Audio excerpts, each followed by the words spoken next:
Hello everyone. तो आज हम लोग पढ़ने लगे हैं फीटल सर्कुलेशन बिफोर बर्थ कि जब एक फीटस जो बच्चा जो कि अभी वोम के अंदर है, जो अभी माँ के पेट के अंदर है और अभी पैदा नहीं हुआ, उसमें ब्लड की सर्कुलेशन किस तरह होती है। तो ये आज हम लोग पढ़ेंगे इस टॉपिक में।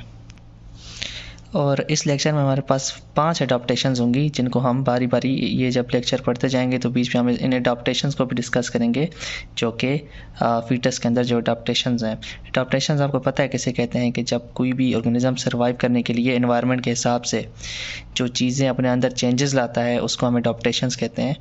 तो इस तरह जो फीटस होते हैं उनके अंदर भी कुछ अडॉप्टेशंस हैं जो हम इस लेक्चर में पढ़ेंगे। तो अब यहाँ पे ये हमारे पास है प्लेसेंटा और ये है हमारे पास बेबी का पूरा सर्कुलेशन सिस्टम। तो और ये हमने हार्ट ड्रा किया यहाँ पे। तो अब हम इसको समझेंगे टॉपिक को। तो सबसे पहले देख लेते हैं प्लेसेंटा क्या होता है। जैसे कि आपको पता है कि प्लेसेंटा एक ऑर्गन है जो कि बच्चे को माँ के साथ कनेक्ट करता है। इसके अंदर एक ट्यूब लाइक स्ट्रक्चर होता है जिसे हम उम्बिलिकल कॉर्ड कहते हैं। ये उम्बिलिकल कॉर्ड प्लेसेंटा और बच्चे को माँ कनेक्ट करता है और प्लेसेंटा के थ्रू ऑक्सीजन और न्यूट्रिएंट्स वगैरह बच्चे को प्रोवाइड किए जाते हैं माँ की तरफ से। तो बेसिकली ये जो प्लेसेंटा है ये हमारे पास एक पूल ऑफ ब्लड होता है, पूल ऑफ ब्लड, और इसके अंदर पार्शियल मॉम होती है और पार्शियल बेबी, मतलब पार्शियल बेबी का ब्लड होगा, पार्शियल मॉम का ब्लड होगा। ये पूरा एक पूल ऑफ ब्लड होगा। अच्छा, बेसिकली यहाँ पे हमारे पास ये कैपिलरीज हैं और ये कैपिलरीज बच्चे से आती हैं और ये प्लेसेंटा के अंदर स्टक इन होती हैं, ठीक है। और ये हमारे पास यहाँ पे एक मैंने फेस बनाया है, स्माइली फेस। बेसिकली यहाँ पे हमारे पास एक उम्बिलिकल वेन होती है और 2 उम्बिलिकल आर्टरीज। ये 2 आइज़ हैं, ये रिप्रेजेंट करती हैं 2 उम्बिलिकल आर्टरीज़ को, जो कि डीऑक्सीजनेटेड ब्लड को लेके आती है बेबी से मॉम की तरफ। और ये जो हमारे पास ये स्माइली फेस है ये हमारे पास रिप्रेजेंट करता है उम्बिलिकल वेन को, जो कि जो ऑक्सीजनेटेड ब्लड होता है जो मदर से आता है बेबी की तरफ, ये उम्बिलिकल वेन उसको लेके जाती है बेबी में। अब हम अपना सिस्टम शुरू करते हैं। तो यहाँ पे हम देखते हैं कि यहाँ से हमारे पास आता है जो रेड ऑक्सीजनेटेड ब्लड होता है, वो यहाँ से मॉम से आता है और सीधा ऊपर बेबी की तरफ ये मूव करेगा। अच्छा, ये आगे इसके पास 2 ऑप्शंस होते हैं, ये 2 जगहों पे जा सकता है। या तो ये लिवर में जाएगा, ठीक है, लेकिन अगर लिवर में जाएगा तो यहाँ पे कैपिलरीज वगैरह हैं तो काफ़ी टाइम लगेगा उसको बेबी के अंदर एंटर होने में। तो इसके पास यहाँ पे एक दूसरा रास्ता होता है। ये दूसरे रास्ते के थ्रू इसको हम बेसिकली कहते हैं और इसको हम बेसिकली कहते हैं डक्टस विनोसिस। ये एक रास्ता होता है जिसके थ्रू जो रेड ऑक्सीजनेटेड ब्लड है ये बेबी के इन्फीरियर वेना कहवा, ये कौन सा पार्ट है, ये हमारे पास हो गया इन्फीरियर वेना केवा, आईवीसी। तो यहाँ पे ये इंटर करेगा। अब इन्फीरियर वेना केवा में ऑलरेडी जो हमारे पास ब्लड प्रेजेंट है वो एक डीऑक्सीजनेटेड ब्लड है जो कि ऊपर जा रहा है हार्ट की तरफ, और यहाँ से रेड ऑक्सीजनेटेड ब्लड भी इसके अंदर मिक्स हो जाएगा। अच्छा, आगे चलने से पहले हम जो अडॉप्टेशंस की बात कर रहे थे ना, यहाँ पे हमारी 2 अडॉप्टेशंस जो हैं वो कंप्लीट हो जाती हैं। फर्स्ट यहाँ पे क्या थी हमारे पास, ये और ये हमारे पास थी उम्बिलिकल वेन जो कि oxygenated blood, red oxygenated blood लेके जा रही है बेबी की तरफ। और दूसरी जो हमारे पास अडॉप्टेशन है वो यहाँ पे ये हमारे पास दूसरी अडॉप्टेशन आ जाएगी जिसे हम कहेंगे डक्टस विनोसिस। यहाँ पे हम अपनी लिख भी देते हैं adaptations. First adaptation umbilical vein, second adaptation जो हमारे पास है वो है डक्टस विनोसिस। बेसिकली ये एक जंक्शन के तौर पे काम करता है जो कि रेड ऑक्सीजनेटेड ब्लड को इन्फीरियर वेना केवा में इस जंक्शन के थ्रू यहाँ पे इन्फीरियर वेना केवा में जाता है रेड ऑक्सीजनेटेड ब्लड। अच्छा, तो ये हमारे पास रेड ब्लड है और ये हमारे पास डीऑक्सीजनेटेड ब्लड है, तो ये मिक्स हो जाएगा एक लाइट पर्पल कलर बन जाएगा, ठीक है।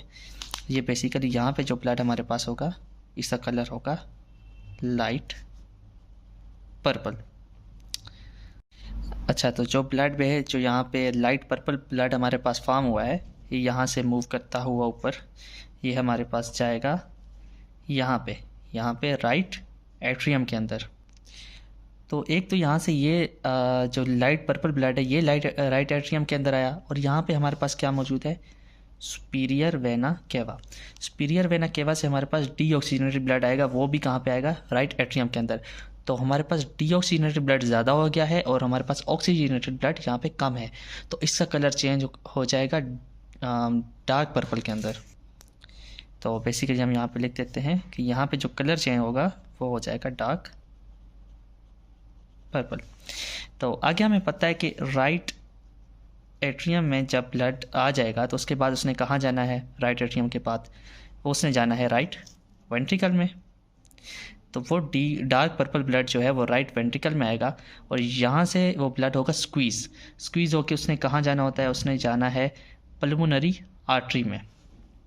तो पल्मोनरी आर्टरी में ब्लड जाएगा और पल्मोनरी आर्टरी से ये राइट और लेफ़्ट लंग में जाएगा।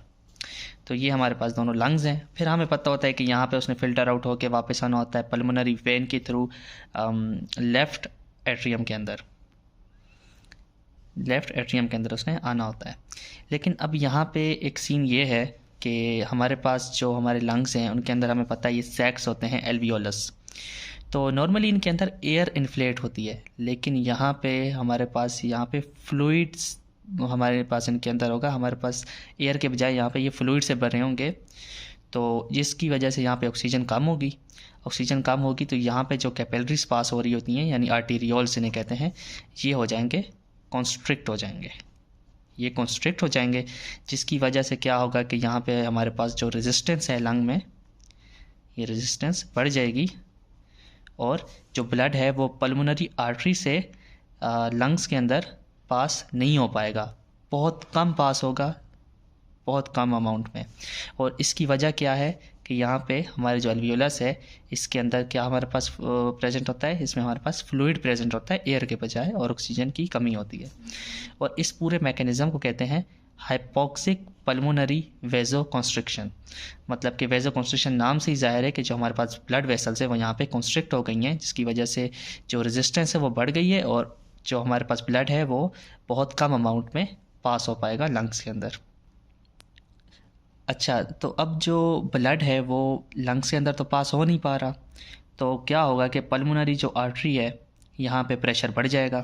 पल्मोनरी आर्टरी में प्रेशर बढ़ेगा तो ऑटोमेटिकली हमारे पास राइट वेंट्रिकल में प्रेशर बढ़ेगा। अब राइट वेंट्रिकल में प्रेशर बढ़ा है तो ऑब्वियसली बात है राइट एट्रियम में फिर प्रेशर बढ़ेगा। अब राइट एट्रियम में प्रेशर ज़्यादा हो चुका है, तो आपको पता है कि जहाँ पे प्रेशर ज़्यादा हो तो वो लो प्रेशर की तरफ जाता है अमाउंट। तो राइट एट्रियम में जब प्रेशर ज़्यादा होगा तो राइट एट्रियम से ब्लड यहाँ से निकल के डायरेक्टली इंटर कर जाएगा लेफ़्ट एट्रियम के अंदर। तो बेसिकली जिस जगह के थ्रू, जिस जंक्शन के थ्रू ये लेफ़्ट एट्रियम में इंटर करेगा, ये जो होता है हमारे पास जिसे कहते हैं फोरामेन ओ वैली। तो ये हमारे पास आ जाएगी हमारी थर्ड एडॉप्टेशन। थर्ड एडॉप्टेशन हमारे पास है फोरामेन ओवेली। तो फोरामेन ओवेली के थ्रू ये इंटर कर जाएगा लेफ़्ट एट्रियम के अंदर। और जो हमारे पास ब्लड लेफ़्ट एट्रियम के अंदर जो पल्मोनरी वेंस के थ्रू जो आ रहा है, ये मैं शो कर रहा हूँ, जो पल्मोनरी वेंस के थ्रू यहाँ पे इंटर होके लेफ़्ट एट्रियम के अंदर आ रहा है, वो ब्लड हमारे पास बहुत कम है। किसकी वजह से? रेजिस्टेंस की वजह से। तो जो ब्लड फिर हमारे पास राइट एट्रियम से लेफ़्ट एट्रियम की तरफ आ रहा है और कुछ ब्लड हमारे पास यहाँ से पल्मोनरी वेंस के थ्रू आ रहा है। तो लेफ़्ट एट्रियम में जब ब्लड जमा होगा तो लेफ़्ट एट्रियम से फिर उसने कहाँ आना होगा? राइट एट्रियम के अंदर। तो राइट एट्रियम से जो ब्लड है वो नीचे जाएगा बॉडी के, यानी कि लेफ़्ट लेग्स की तरफ, इन्फीरियर वेना केवा की तरफ। अच्छा, तो अब हम जो डिस्कस करने जा रहे हैं ना, ये है हमारी चौथी एडॉप्टेशन। चौथी एडॉप्टेशन हमारी कहाँ पे प्रेजेंट होगी? वो हमारी प्रेजेंट होगी पल्मोनरी, यानी कि ये जो आपको पता ही होगा कि राइट एट्रियम से जो ब्लड हमारे नीचे बॉडी की तरफ आएगा ना, वो तो यहाँ से आएगा हमारे पास अयोर्टा की थ्रू, ठीक है, ये अयोर्टा के थ्रू होता हुआ नीचे आएगा।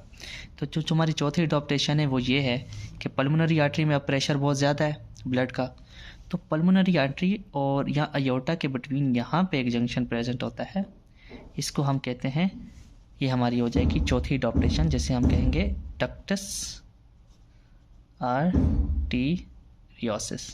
Ductus arteriosus. तो ये हमारे पास हमारी चौथी अडॉप्टेशन है। यहाँ से क्या होगा कि जो पल्मोनरी आर्टरी है, यहाँ से ब्लड हमारे पास आयोर्टा के अंदर आ जाएगा। एक तो हमारे पास ये राइट एट्रियम से ब्लड आ रहा है आयोर्टा की तरफ और बॉडी की तरफ जा रहा है, और जो पल्मोनरी आर्टरी है जहाँ से ब्लड लंग्स के अंदर नहीं जा पा रहा था हाई रेजिस्टेंस की वजह से, तो अब क्या होगा कि यहाँ पे ये पल्मोनरी आर्टरी से जाना शुरू कर देगा डायरेक्ट आयोर्टा के अंदर, और ये ब्लड भी हमारे पास नीचे बॉडी में आएगा। तो यहाँ तक हमारी हो जाती हैं 4 एडॉप्टेशंस कंप्लीट।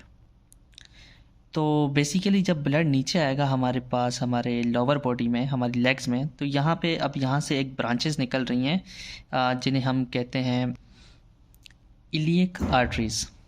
तो ये हमारे पास इलियक आर्टरीज़ कहते हैं, इंटरनल इलियक आर्टरीज़। ओके, तो बेसिकली ये वो उम्बिलिकल आर्टरीज़ हैं जो यहाँ पे हमने पढ़ी थी कि ये जो 2 आइज़ हैं ये रिप्रेजेंट करती हैं उम्बिलिकल आर्टरीज़ को, और ये हमारे पास क्या रिप्रेजेंट कर रही थी, जो स्माइली फेस है ये हमें रिप्रेजेंट कर रहा था एक उम्बिलिकल वैन को।